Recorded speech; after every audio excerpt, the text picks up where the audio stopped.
When you're doing net zero, you have to set a target. How do you set the target though? What target do you choose? There's a couple of things you can do to make it easy for yourself. Let's have a look. When you're doing net zero, you have to set a target. It's the T of MARTOC, M-A-R-T-O-C, measure, aim, target, offset and commit. Okay, so you have to set a target. How do you go about that? Well, let's have a look at some typical targets that we see in Anistic, on a frequent basis. First is, for example, the simplest is compared to 2018, we will cut our carbon emissions by 45% by 2030. Okay, or you could say compared to 2018, we will cut our scope 1 by 95% and our scope 2 and scope 3 by 45% by 2030. Notice you've got a difference there between scopes. Or you could choose different years. You could say we're going to reduce our scope 1 and scope 2 by 50% by 2027 and by 95% by 2030. Or you can have intensity based sort of targets. So we are going to cut the emissions generated per plastic cup we produce by 45% by 2030 compared to 2018. Okay, lots of different things you can do. Okay, and science-based targets, I'll tell you about that at the end of the video. It's probably the best, but it's probably the most complex. So there's lots of things you can do to set targets. If you don't know what to set, okay, there's a couple of tips. People tend to go for something like 45 or 50% by 2030. That's very common. Second, the UK government requires you to say we're going to become totally net zero or 95% reduction by 2050. Okay, now you've got two targets there. You've got a short term in science-based targets language, a near-term target, and then you've got a long-term target. That's the 2050 target. No one pays any attention to the long-term target. Okay, so don't worry about that unless you're a huge, massive company. You need to think it all through. But in the real world, people always concentrate just on the near-term target, and the long-term target is so far in the future. Who cares? The world will be such a different place by then. So concentrate on the near-term target, and if you don't know what to set, just pick 45% by 2030. It's very common. I see it quite a lot. Okay. Now, when you talk about targets, there's a couple of things you must have. Okay. You must have, number one, a reference year. So you always say that we're going to reduce carbon by X by 2030, for example, compared to, and then you pick a reference year.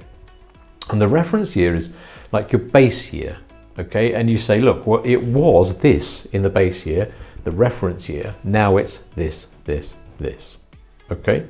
Now, how do you choose a reference year? There's two popular choices that I see. The first is 2018, because that's a pre-COVID year, okay?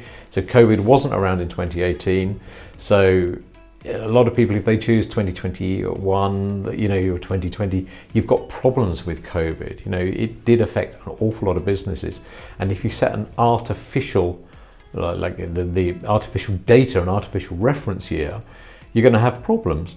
Specifically, if your business was impacted negatively by COVID and all your operations were down, then you'll start with a really low base. Now, how are you going to reduce your operations, or reduce your carbon rather, from that really low base? You want to choose a normal operating year, and that's why people often go for 2018. Another popular choice is 2023, which is the current year, okay, or to be more precise, the current reporting year. And that's because they're just starting their carbon journey, okay? And they haven't got the data from the previous years. Either it just doesn't exist, or they didn't collect it, or to be frank, they can't be bothered to process it. It's quite a lot of work to process these things, so they can't be bothered. So they just say the first year, this is the first year of our carbon reduction journey, so we're going to choose the current reporting year as our base year. No problems with that at all. Very popular, probably more popular than choosing 2018 in fact. Okay, now that's the first thing, you need a reference year. Second thing is you need the target to be ambitious. Okay, there's no point saying we're going to reduce our carbon by 3% by 2030. Who cares? Okay, disappears in the rounding. You need to set an ambitious reduction plan. So just make it beefy, make it chewy, and as I say, if you're pulling a number out of the thin air, choose 45%, is always a good starting point. Okay, or just choose 100%. We're going to go for 100% by 2050. Long way away, isn't it? But make it ambitious. Whatever you choose, look at it and go, yeah, that's worth doing. Make it a goal worth chasing. The third thing you need to do is you need to decide whether you're going to have what's called an absolute reduction or a relative reduction, okay, an intensity-based reduction. An absolute reduction is one where you say, our emissions in, for example, 2018 were this, we are going to reduce them by 45%. Okay, now that's fine, that's absolutely, that's a great sort of thing to do.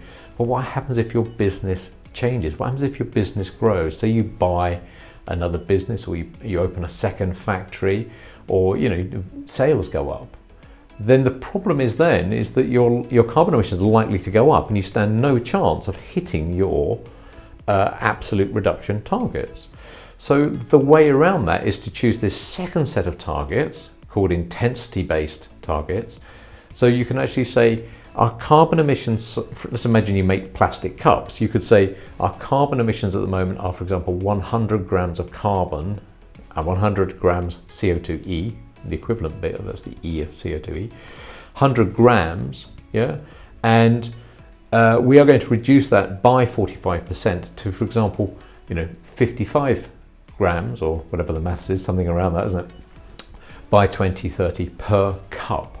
Notice it's per something. That means that if your business changes, you can actually benefit from all the reduction projects you're doing, because your carbon emissions per thing you produce or per thing you do will change in line with that.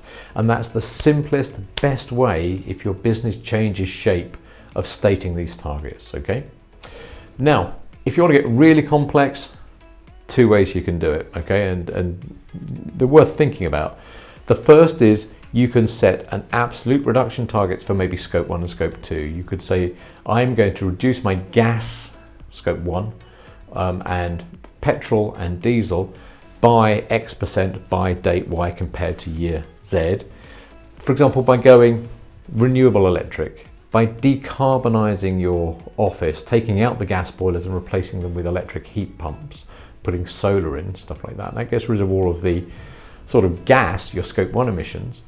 And then you might look at your cars and look at your fleet, your company cars, and go, well, do you know what? We can move those to electric, okay, which will again get rid of those scope 1 emissions by replacing them with renewable energy for your electric cars. So what you could do is you could say, we're going to reduce our emissions in scope 1 by X% by year Y, maybe scope 2 as well if that's what you want to do, electricity. And then scope 3, we're going to reduce our emissions per cup made in scope 3. So your full target statement might be, we're going to reduce our scope 1 and scope 2 emissions by, for example, 95% by 2030, and our scope 3 emissions on a emissions per cup by, for example, 45% by 2035, whatever it's going to be. Okay, so you can combine these things. So that's worth doing if your business is changing. If you're a growing company or shrinking, or it just changes shape and size, that's worth thinking about. You don't have to do it per cup. You could do it per pound of profit generated, per pound of pound of turnover, that sort of thing. That's perfectly allowable. The second thing is to look at science-based targets, okay? And the science-based targets are fantastic. There's more details of those in my book, Net Zero for Business. It's available on Amazon, and it's a practical guide to help your company get to net zero. It's very readable. You just follow the steps in there, uses the Martok method, measure, aim, reduce, target, offset, and then commit. Explains all that in there, and it's a great way of sort of getting your business to be net zero. But the science-based targets, in a nutshell, say that the planet is heating up. Bad thing. We're going to try and limit the warming of the planet by this much or this much, typically 1.5%, maybe 2%. And if we limit it under 1.5%, then all of the businesses on the planet have to reduce their carbon emissions by a certain amount. But that amount that they have to reduce by is re-evaluated periodically, typically every year, and they give a new factor. And so, for example, this year we might, I can't remember what this year's figure is, but it might be, for example, 4.2% reduction year on year for example, scope 1 and scope 2. And that will mean that the amount that you reduce your emissions down by is in line with what the science says that we need to in order to keep a lid on the temperature. Okay, so it's generally for larger companies, although if you look at last year's Science Based Targets report, it's been adopted more and more by SMEs, which is a brilliant thing. So if you want any more information on that, just ping me a note, I'll sort of explain it or have a look at my videos on Science Based Targets. So there you go, targets in a nutshell. A, make them ambitious. B, there are many different sorts of targets you can make, right from simple ones, 45% by 2030 compared to 2018, through to more complex ones that start bringing in intensity. Start looking at intensity-based targets if your business is changing, okay? It's growing or shrinking. Look at intensity-based. It will allow you to compare year on year and track your emissions and see if you're on target for really what you want to do, okay? Hope that was useful. If it was, have a look either at the book or go to Anistic and just have a look at the sort of the tools we make available for you there, including Anistic Earth, our new SME-based tool. And well, yeah, I hope you have a pleasurable carbon reduction journey. All right, see you next time.